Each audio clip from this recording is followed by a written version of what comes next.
وقت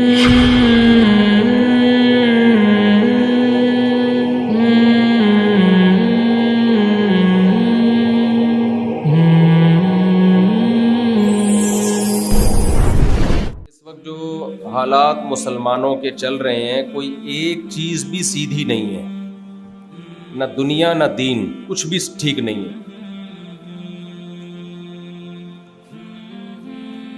پھر ٹھیک نہ ہونے کی دو قسمیں ہیں، ایک یہ کہ عمل ٹھیک نہ ہو، ایک یہ کہ کانسیپٹ ٹھیک نہ ہو۔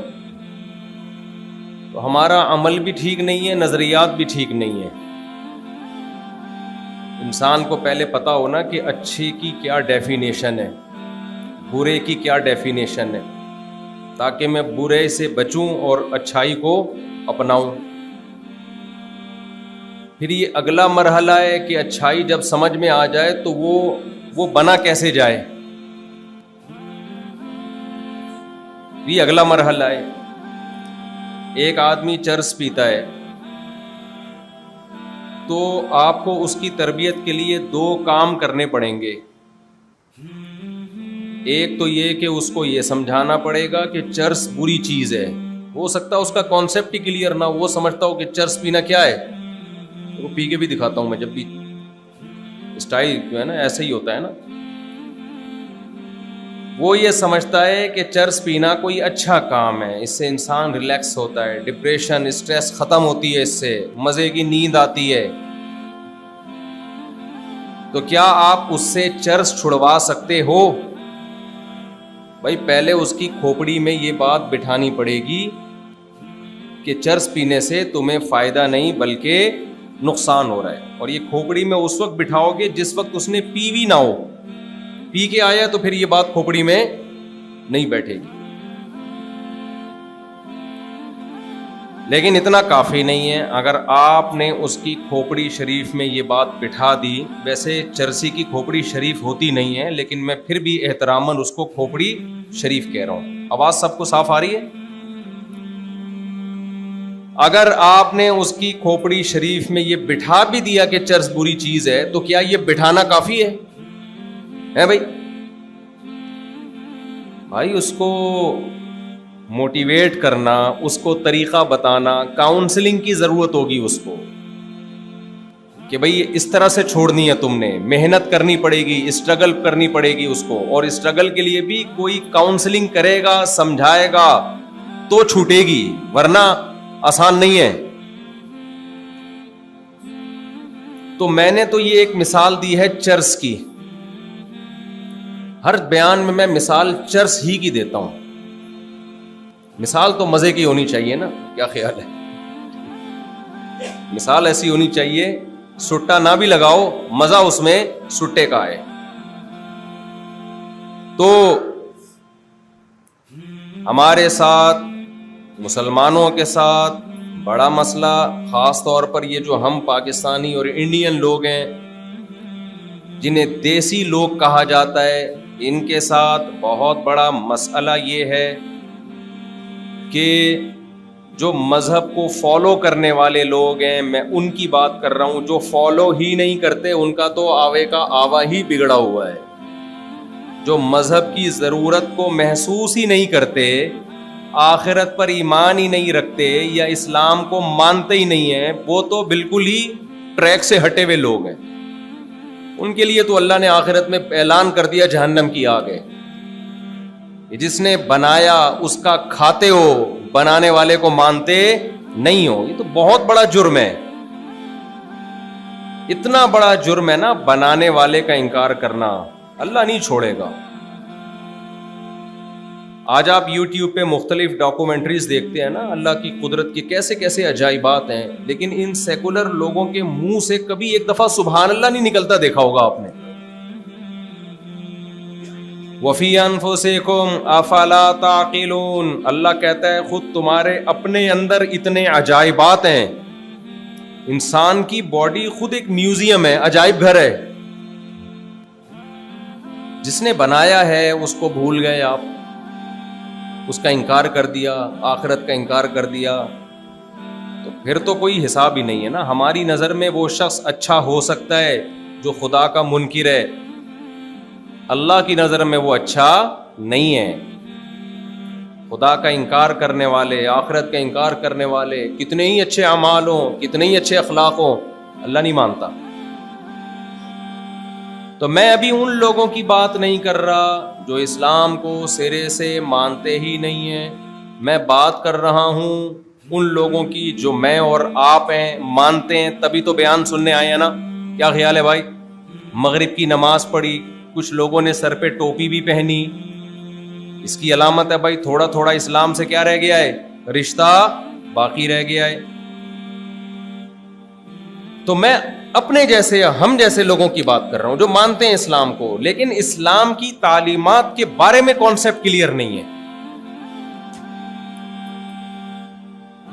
دیکھو, سب سے پہلی بات یہ جو آج ہمارے تنزل اور تباہی کا سبب ہے, مسلمان اور سستی, یہ دو چیزیں ایک ساتھ جمع بولو نہیں ہو سکتی.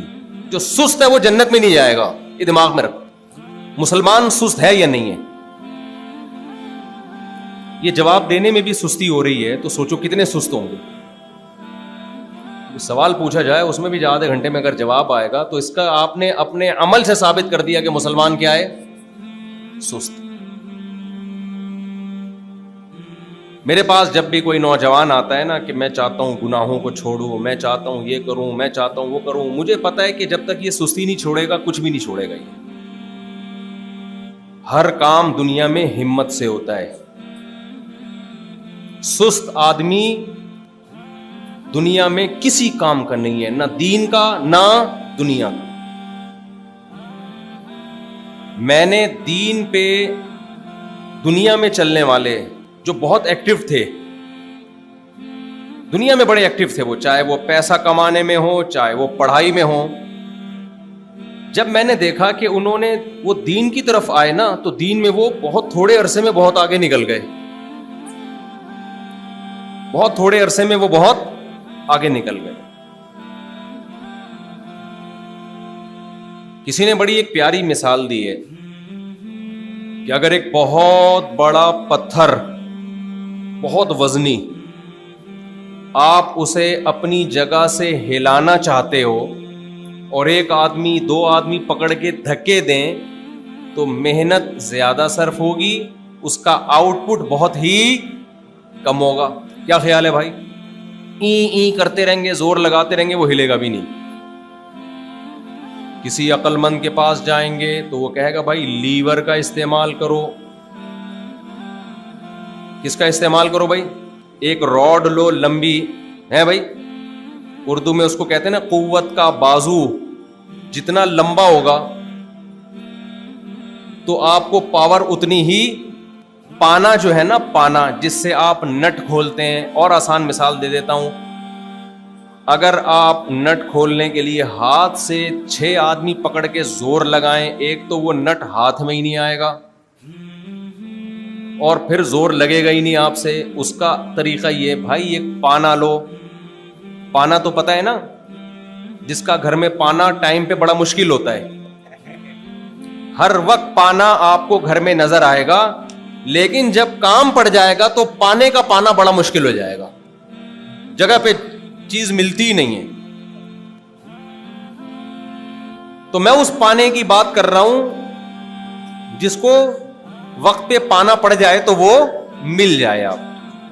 آپ نے کیا کیا, اس پانے سے پکڑ کے نٹ کو ہلایا, پھر بھی اگر نہیں ہل رہا تو لوگ کیا کہتے ہیں, میں سائنس سمجھا رہا ہوں دیسی سٹائل میں, قوت کا بازو کہتے ہیں نا سائنس میں, جتنا لمبا ہوتا ہے نا لیور تو فورس اس کے اینڈ میں سب سے کم لگانی پڑتی ہے نا. تو اب آپ نے کیا کیا, ذرا پانا بھائی لمبا والا پانا لے کر آؤ. کیا خیال ہے, یہی ہوتا ہے نہیں ہوتا؟ ابے چھوٹا پانا سے نہیں کھل رہا, لمبا والا, ابے تبے وہاں بولنا پڑتا ہے ورنہ وہ لائے گا نہیں, سست ہے نا سامنے والا, وہ بھی تو مسلمان ہے, کلمہ گو ہے نا. اس کو جب تک ابے تبے نہیں بولو گے, آپ کا بیٹا ہے, چھوٹا بھائی ہے, وہ بھی فوراً پانا لے کے نہیں آئے گا, کیونکہ پوری قوم کیا چل رہی ہے بھائی, سست. یہ جنت میں جائے گی جس سے پانا نہیں کھل رہا اور پانا تلاش کرو تو وہ لا کے نہیں دے رہا سستی کی وجہ سے, تو یہ کہاں جائے گی میرے بھائی؟ جنت الفردوس کے اعلیٰ درجات حاصل کرے گی. این خیال است و محال است, شاعر نے کہا یہ خیال ہے جو پورا ہونے والا نہیں ہے. راحت اندھوری نے کہا تھا کہ خوش فہمیوں کی بھیڑ میں تو یہ بھول گیا. کوئی شعر کا مجھے اکثر شعر یاد نہیں ہوتا, اس کا مطلب یاد رہ جاتا ہے, تو میں وہ شعر اپنے الفاظ میں رپورٹ پیش کرتا ہوں, پھر شعر نہیں پیش کرتا. یعنی شاعر نے جو شعر میں رپورٹ دی ہے نا, وہ رپورٹ آپ کے سامنے رکھ رہا ہوں کہ خوش فہمیوں کی بھیڑ میں تو یہ بھول گیا, پہلے مرے گا بعد میں جنت میں جائے گا. سمجھ رہے ہو نا, پھر جنت میں جانے کے لیے پہلے کیا ہوتا ہے, مرنا پڑتا ہے. تو اب آپ نے کیا کیا, اس سست کو بولا کہ یار لمبا والا پانا لے کے آ. تو لمبا والا جب آپ پانا لے کے آئیں گے تو اس کے کنارے پہ تھوڑا سا زور لگائیں گے, زور کم لگے گا, آؤٹ پٹ اس کا زیادہ ملے گا. اس سے پتا چلتا ہے کہ کوئی بھی کام جب بے ڈھنگے طریقے سے کیا جاتا ہے اس میں محنت زیادہ ہوتی ہے, رزلٹ اس کا زیرو ہوتا ہے. اور جب بھی کوئی کام کھوپڑی شریف استعمال کر کے, پلاننگ کر کے, عقل استعمال کر کے کسی کام کو کیا جائے تو محنت کم ہوتی ہے, آؤٹ پٹ اس کا کیا ہوتا ہے, بہت خاندانی ہوتا ہے. اب آپ نے کیا کیا, وہ جو پتھر جس کو ہلانا تھا نا, ایک پانا لے کر آئے, راڈ لے کر آئے, مضبوط راڈ ہو, وہ پتھر کے نیچے کنارے پہ رکھ کے ذرا سی پش کرو گے, وہ پتھر کیا کرے گا, لڑک جائے گا. وہ بشرطے کہ اس کو پتھر کے جو سینٹر ہے نا, جو اس کے ویٹ کا جو مرکز ہے وہاں رکھا جائے, وہاں رکھا جائے. آپ کو پتا ہے دنیا مسلمانوں کو جو تباہ کرنے کی کوشش میں ہے نا, یہ میرا موضوع, یہ بیچ میں ایک الگ سے بات آ رہی ہے لیکن یہ پھر بات رہ نہ جائے.